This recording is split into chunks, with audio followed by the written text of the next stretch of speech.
Welcome back to the Postpartum Plan podcast. This podcast is designed to support and empower you through postpartum.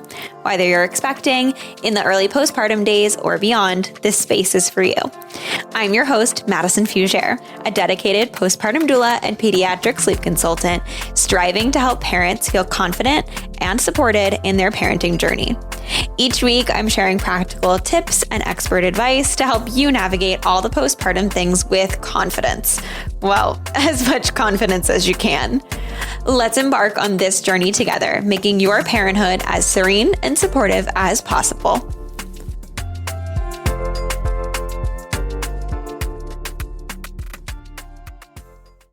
I'm super excited for today's guest, Dr. Rebecca Turkel. She's a Craniosacral Fascial Therapist, a Pediatric Physical Therapist, and a Certified Early Intervention Specialist. She has over 18 years working with children and their families in the EI and hospital settings as well. She brings an additional experience as a breastfeeding educator and a massage therapist instructor for infants and an energy healer into her practice in order to maximize people's function and ensure holistic care. She's the owner of Warm Hearts Parenting, which is currently offering in-home pediatric PT and CFT for children and adults. And long-term, she plans to create a community wellness space for families of all kinds. She's a great guest to have on and has so much information and knowledge to share. So I hope you enjoy today's episode. Let's get into it. Thank you so much for joining me today, Rebecca. I'm so excited to have you. Thanks so much for having me, Madison. I'm excited to be here. It's going to be so good. I know that when we talked before, just kind of like catching up and getting to know each other and chatting a bit, I was really excited after our conversation to kind of like get into this recording episode because I think you have so much information to share with listeners. And I think that people will find it really interesting and really hopefully connect with it and potentially get some support for themselves too. But all of that to say, before we dive into it, do you want to tell everybody a little bit about you and what you do, and then we'll jump into it all? Sure. So I am a pediatric physical therapist by trade. So I've been working in both early intervention and hospital settings for the last almost 15 years. And more recently, I became trained in something called Craniosacral Fascial Therapy, which I think is what we're going to talk most about today. Yeah. But it's a manual therapy that I'm really excited about adding to my toolbox of ways to support families and their children. That's awesome. That's awesome. And I think it's so cool because you have such a plethora of knowledge. And so being able to add different, information and resources in, right? Because now when you work with people for a whatever reasoning, right? You get to bring all these other tools and to them, which I think can be so cool. Because I know we talked a little bit about how you were doing like the EI stuff and the PT with them and all of that fun stuff before. So that's so cool. I love that you kind of have a little bit of everything in that toolbox to help people reach those goals. Yeah, I feel really lucky. I have a master's in child development, so it's been a really great um, just compilation of skills and being able to talk a little bit about sleep and a little bit about feeding and a little bit about Yeah. speech and a little bit about motor development and all the pieces together. And just, I really believe that a child and the family is a holistic picture. It's not one Yeah. thing in a box hidden in a corner somewhere. You really have to look at the bigger picture. And so I think that looking at the whole child and the whole family and sometimes even, cultural backgrounds and all those things, like it's really important to address those things when you're working with a family. Absolutely, absolutely. And I would love to kind of, I guess, start with explaining a little bit more about this craniosacral fascial therapy. Before we hit record here, you guys, I was trying to say it and the tongue twisting was like hitting me hard. So I had to like go slow this time. It's a But mouthful. yeah, It is. We can call it CFT if that's a little okay. bit easier. Um, so craniosacral fascial therapy was created by a gentleman named Barry Gillespie. He is a periodontist um, who had his own personal journey with um, tethered oral tissues and airway issues. And so he, in his own healing, looked at myofascial release, craniosacral therapy, as well as some dental release techniques. And Mm, he kind of pulled different pieces from each of them and combined them to create craniosacral fascial therapy. okay. So The idea is that there's an interconnectedness between our craniosacral system, which is our brain and our spinal cord, and the cerebral spinal fluid that flows throughout that system, and our fascial system. So the fascia is a connective tissue that runs throughout your entire body. You can think about it kind of like a spider web. If you ever have like opened an orange and you see the sort of white sheath that covers all the pieces and even in the pieces, or if you've cut chicken, you've got that sort of white foamy substance that kind of all over it, that you kind of cut it away. That's fascia. We have it too. And so the idea is that when that fascia gets kind of a snag in it, right? If you imagine a spider web, if you kind of tug on one side, it tugs on another part of the web, right? Mm. So in CFT, we believe that the fascia gets kind of tugged down. And when that happens, it can actually pull on the craniosacral system. So it can Mm. cause a whole bunch of different things. Um, Everything from stress and anxiety to sleep issues to GI issues. In babies, we might see reflux or colic. In adults, we might see back pain. Yep. Um, it really can present in so many different ways and symptomology. But the idea behind CFT is if there is a fascial component to the condition and we release that fascia, we can bring the body into homeostasis and at least help support your wellness through Hmm. that. So it's just really cool and really exciting. And it's Yeah. also non-invasive. It's a very light touch modality. It's very calming and relaxing. Um, and so it doesn't have a lot of like scariness to it. Right, Um, right. which I think That's is very really cool. important when you're going sometimes through what might feel Yeah, like a scary scenario. absolutely. Absolutely. It's so, reassuring to know because we hear about it all the time, how like, okay, the body's connected in so many different ways. But kind of the way that you were just able to explain it of like, yeah, when you tug in one place or when something is up in one area, it's going to kind of affect other things.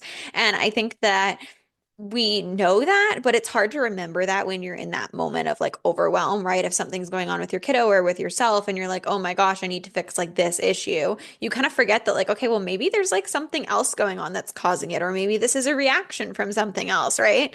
So that's so cool to hear. And I do also love that you made the point that it's not an invasive thing, right? I had a chiropractor on before, and she was kind of saying something similar of, okay, people like think of these chiropractic work as like something so scary and intense, or I'm sure you get similar kind of input of people are just nervous, right? Especially when they're talking about their child. They want to make sure that their child's super safe and everything's going great. So reminding people that these options are, not going to be anything super invasive, right? Is really reassuring, especially for parents.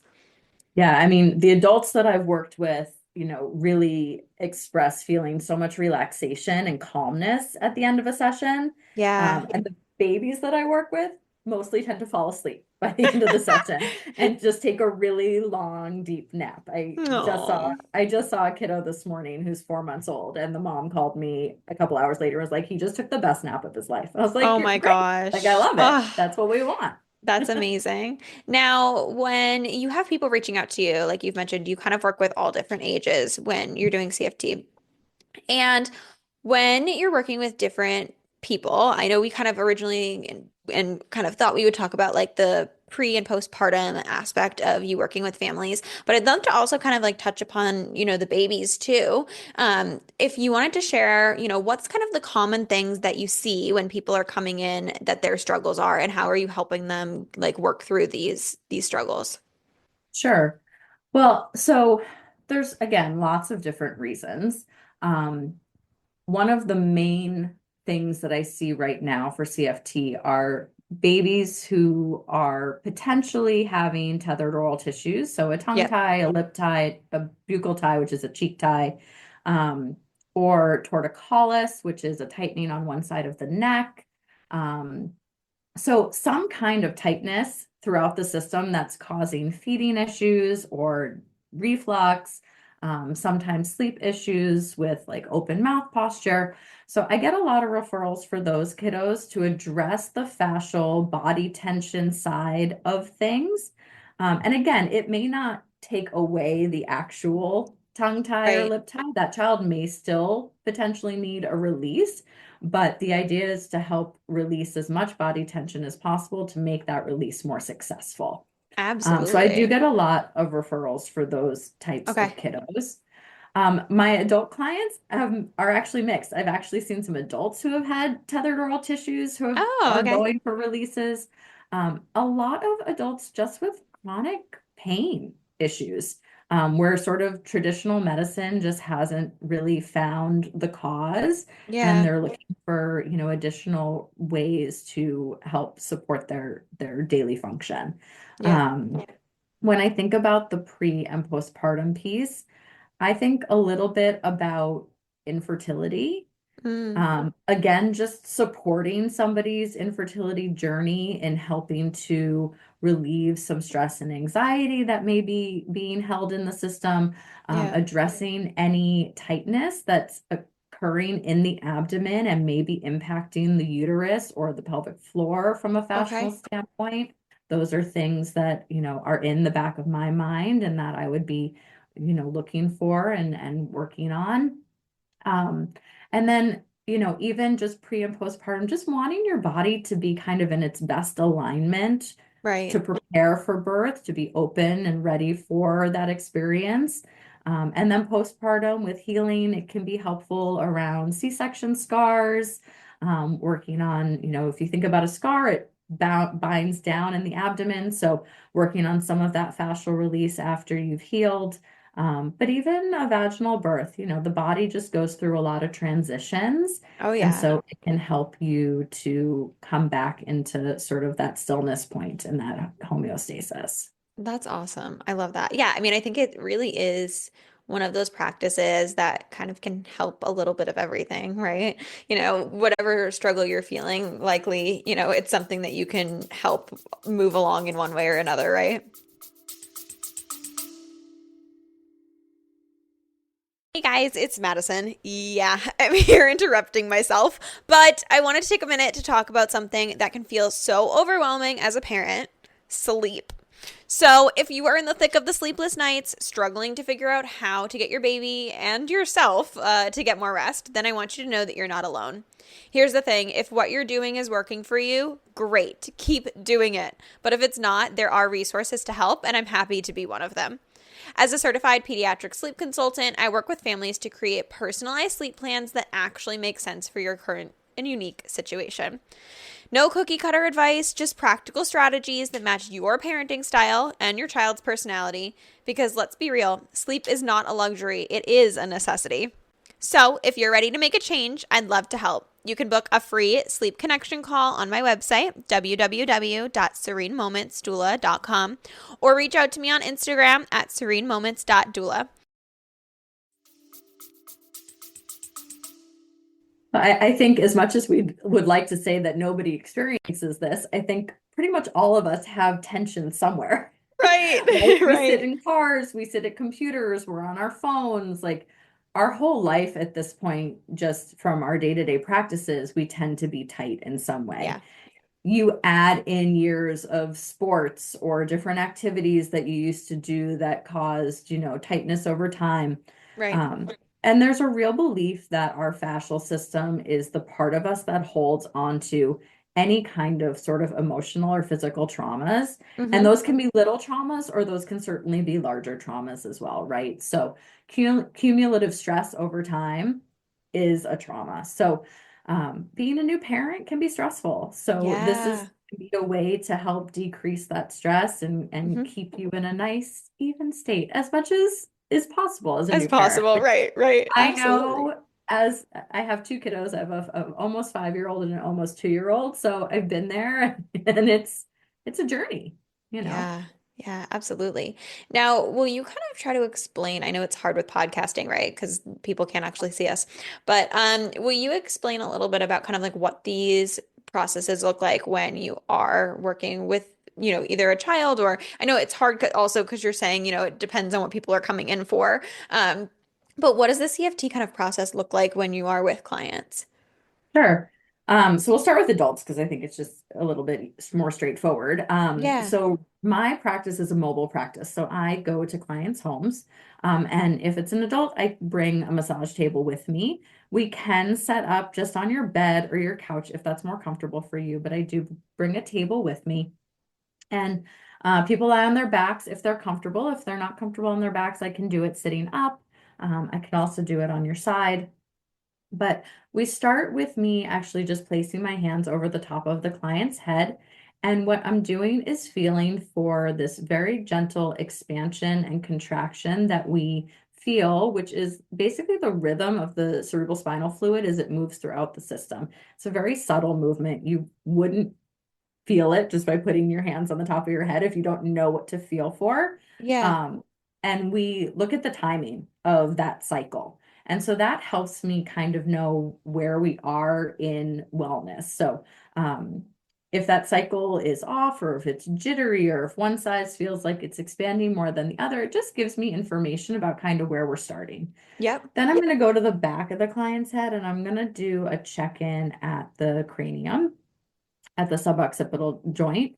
And we're going to just start. I tend to put on some meditative music in the back for relaxation.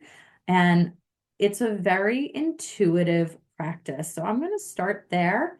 The client is encouraged to move if they feel like they want to move. There's a process called unwinding where the fascia actually can move itself into different positions to help release its strain. So when people are really accepting and welcome to it and aren't kind of holding back, and it as an adult, it can feel weird. You're like, why does my arm want to move right now? But your arm wants to move right now. Yeah.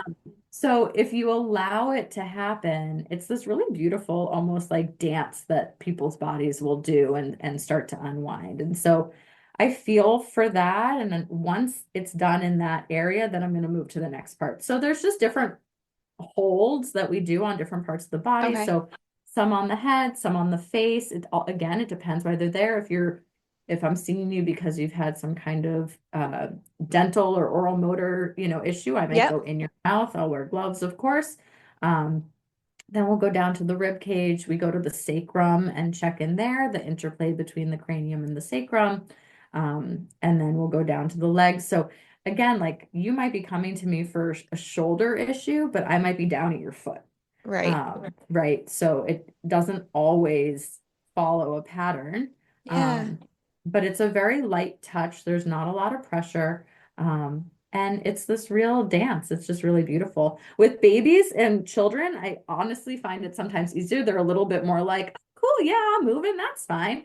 Yeah. Um, and so with babies, we might be turning and flipping and moving in all sorts of different directions, but I'll hold them. Sometimes I'll have the parents hold the pelvis while I'm at the head, and we kind of work together to keep baby Yeah. safe. Um, but that's kind of what it looks like. Super cool. Yeah, so Yeah, what you're saying like it's that light touch, right? So it's not like you're over here giving like people like deep tissue massages or like or anything, right? It's more is it more like pressure point based kind of or are you going typically I know you're saying it's more about the feelings that you're feel like the sacral I'm sorry, you were just saying the because when you were on the head and I'm forgetting what yeah, word you the used. cycle. Yeah, we call it Yes, a thank brain. you. Okay, that Yeah. was the word I was trying to come up with. So that's really cool. So you kind of are following the body completely and really Mhm. kind of like tuning into it, which is really cool because I think as humans, like we kind of get so caught up in the day that we're also like not very in tune with our bodies as much as we probably should be, right? So it's probably really Absolutely. helpful for you to kind of like tune in for us and be like, okay, this is where something's going on. Well, and it's really funny because sometimes I'll work with somebody, they'll be like, I know this might seem weird, but what's going on with your right hip? And they'll be like, oh yeah, I've been having some discomfort there. And they're like, how did you know? And so it really is this like I feel pulled to this area for whatever reason, and just really being open to whatever the body wants to tell me. And again, what I love about this practice is that we really believe in the body's ability to actually kind of heal itself, and we're Yeah, just facilitating the body to remember what it needs to do to heal itself. I love Um, that. so I'm not necessarily healing you, you're healing yourself, but with some Yeah, guidance, right? that's awesome. Um, Now we know and that I it's really really that love that. like Yeah, like you said, it's that whole body practice, right? And it's kind of that like holistic, you are like more than just like, your shoulder hurting, your like whole body is reacting to things, right? Now I'm interested. I know that you said that this whole practice kind of thing was, there was a gentleman that kind of did the research to kind of figure out how to put these things together. Has there been like studies and things about this, or is it really kind of just more of like a holistic type practice right now? Yeah, it's really unfortunate that my answer is what my answer I is, which is know. that there's not a lot of research on it Yeah. right now. There's case studies, Okay. and Dr. Gillespie himself has a lot of case studies Yeah. and sort of he has a newsletter that he puts out and blasts on different cases that he's Yeah. done where he's seen a lot of success.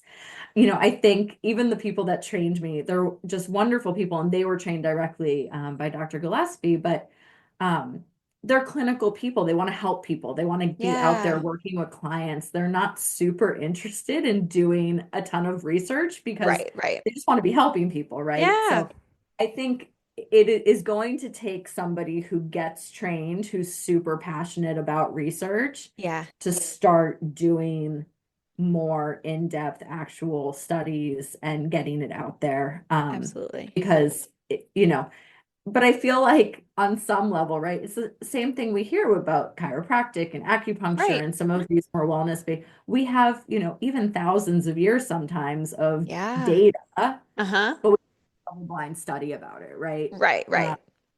and I think it's something even in pediatrics for physical therapy, it's something that I think we struggle with is Yeah. getting hardcore research done because nobody wants to deny a child something just so that we have a control group. Um, Absolutely. right. So I've always struggled with this piece of, It's so what do we hard. kind of know clinically works versus what Yeah. do we actually have data on? Um, Absolutely. so Absolutely. No, that's a great, I mean, as much as you're right, yeah, it's like not the best, and we wish that there was probably more studies, but in order to get those actually to happen, things are, challenging. There's a challenging road to get to that point, in a yeah. long, timely manner. So no, I totally get that. I was just so interested because I know that you said that he had like done different things and added different parts to the research and the client cases that he was working with. So that's super cool. Yeah. And some of your clients may like have heard about craniosacral on Yeah. its own, which really looks at the relationship between, the brain and the spinal cord and the sacrum, because the sacrum also has some movement that's related to that expansion and contraction of the brain. Yeah. And then they may have heard of myofascial release, Right. which is Dr. John Barnes is the myofascial release guy. And Dr. Gillespie studied with Barnes and studied with the CST people and then kind of pulled it all together. And because he was a periodontist, he also had some dental release Yeah. pieces that he pulled into It to is. it It's and like kind of taking the combined it best of all. everything, like, right? And kind of piling it together, right? If you're seeing like commonalities, why not? Well, and I'm convinced at this point, there's so many times where I'm like, oh, should I take this training? Should I take that training? What should I Yeah. learn next? And a lot of what I've come to is a lot of things do the same thing or tap into the same thing, but we call it different things, Right. Right. right? We're all tapping into the interconnectedness and, the intuitive nature of the body to heal. We might just Absolutely. be finding different ways to do it. But it Absolutely. doesn't mean that any one is better or worse than the other. It's just what Right. resonates best with that particular client. Exactly. I was going to say, I think really like when it comes to a lot of these practices, when it is, and whether it's like a science-backed thing or it's more of a holistic backed thing, no matter what you choose, it comes down to that point that like you have to trust your body and be confident in what you're choosing to do for yourself. Because I feel like it's one of those things that it's like if your head and your mind isn't in it, your body's not going to react probably the way that you would want it to, because it really is so interconnected. Yeah, and I think sorry, I lost track of what I was going to say there for a second. That it Um, happens to me all the time. but you know, again, what I really love about CFT, and again to your chiropractor guests' thoughts, there's really no downside of trying it, Yeah, absolutely. right? It's very, very rare that CFT is going to bring on any type of harm to Right, you.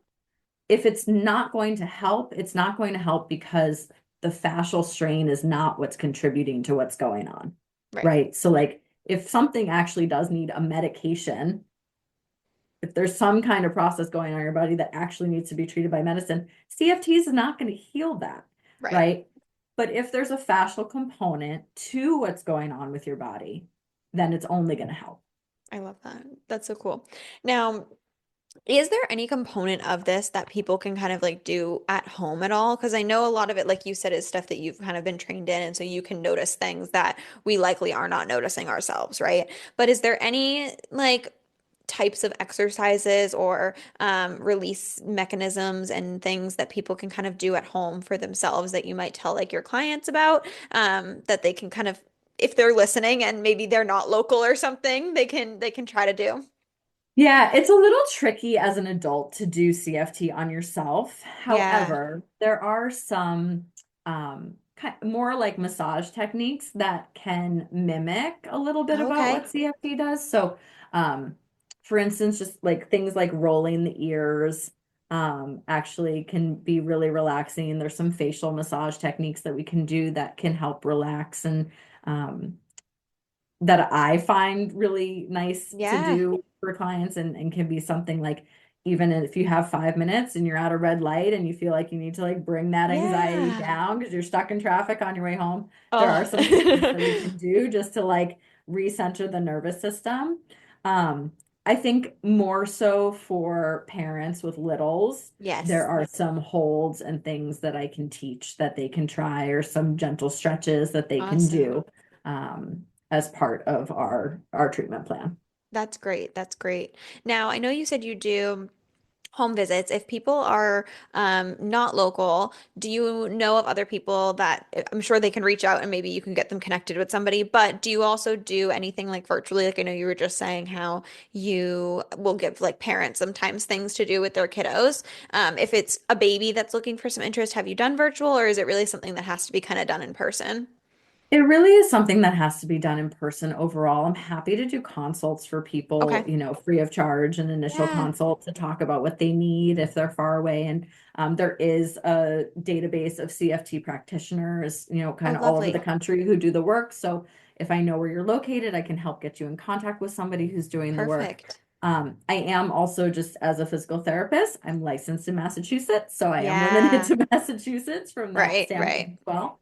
But I'm also willing to travel. So if somebody's a little bit further away, there's not a ton of us in Massachusetts who are CFT practitioners. So Okay. I do travel kind of all the way up to the New Hampshire border and all the way down to the Rhode Island border as kind of Yeah. needed. I'm Okay. in Middlesex County, so kind of the middle of the Framingham-ish area. But I go everywhere. I go That's into great to know. Boston, wherever I All need over to the go. place. I know, I feel that. Where you're needed, and if we have the ability to do it, I'm here for it. I totally get that. I Exactly. totally do. Now, is there anything else that you wanted to share about all the different practices that maybe you do that you kind of wish people knew more about as we wrap up here? Well, I would just say, like, again, thinking about the population in particular that might be listening to the podcast, like if you are somebody who is, having a particularly stressful pregnancy, this is a Yeah. modality that can really help to, just bring some self-care and wellness into your pregnancy journey. And again, kind of give you something concrete that you can be doing for yourself to help get ready Yeah. for birth.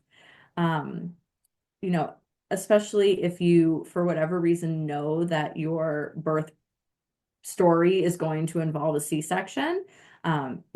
There's a lot of fascial layers in the abdomen that get interrupted during the process of a C-section. So working to, again, put your fascia kind of in the best state possible Yeah. beforehand, but also post-surgically once you've healed up to help reorganize the fascial layers and help you heal after birth, I think is something that I would just want to highlight. And then certainly for, baby, if there's any kind of positional compression, twins, multiples who might not Yeah. have as much room in there, if there's been any use of forceps or vacuum or breech positioning or just a long labor can cause some Yeah, extra compression for baby, all those kinds of things. CFT is something that, if done early, can really help put baby, into their best homeostasis to move forward and put them in a great space to feed and sleep and learn all their developmental stuff, with a really good, footing ahead of that's them. awesome. So I love that. those are sort of the things that I kind of hear Yeah, about, that I think we can get ahead of, right? Instead of waiting yeah, is even a problem, you know, absolutely. early CFT in the first couple weeks of life can really do amazing things. Especially since you're coming to the house too. It's not like you're asking people to, make a trek out to some sort of doctor's office where there may be lots of people or different types of thing, right? You're coming to the house. It's not like they really have to get up. You don't have to get dressed. And so all of that can be so helpful, I think, especially, right, in those first few weeks to kind of get yourself set up for, a hopefully really smooth transition into bringing a baby into the world. Like, who wouldn't want that, right? Yeah, and I'm happy to respect, any family's wishes around masking. I always wear gloves if I'm going to put my hands into baby's mouth. Want to be respectful of those kiddos who just aren't, fully vaccinated yet and all those Yeah. pieces, depending on the family's choices. So, I think that's just really important to respect that family's culture around all those things. Yeah, that's so great to know. I appreciate it.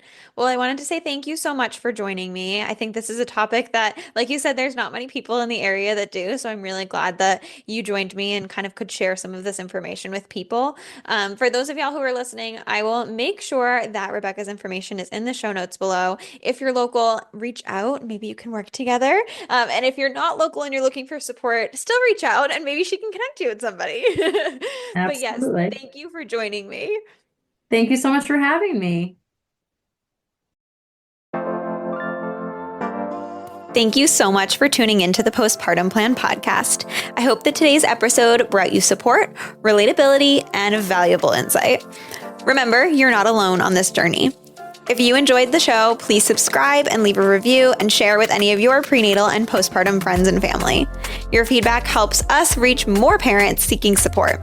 And if you're looking for additional resources, please feel free to connect via Instagram at Serene Moments Doula for constant information, tips, and tricks, or check out my website, www.serenemomentsdoula.com. See you next week.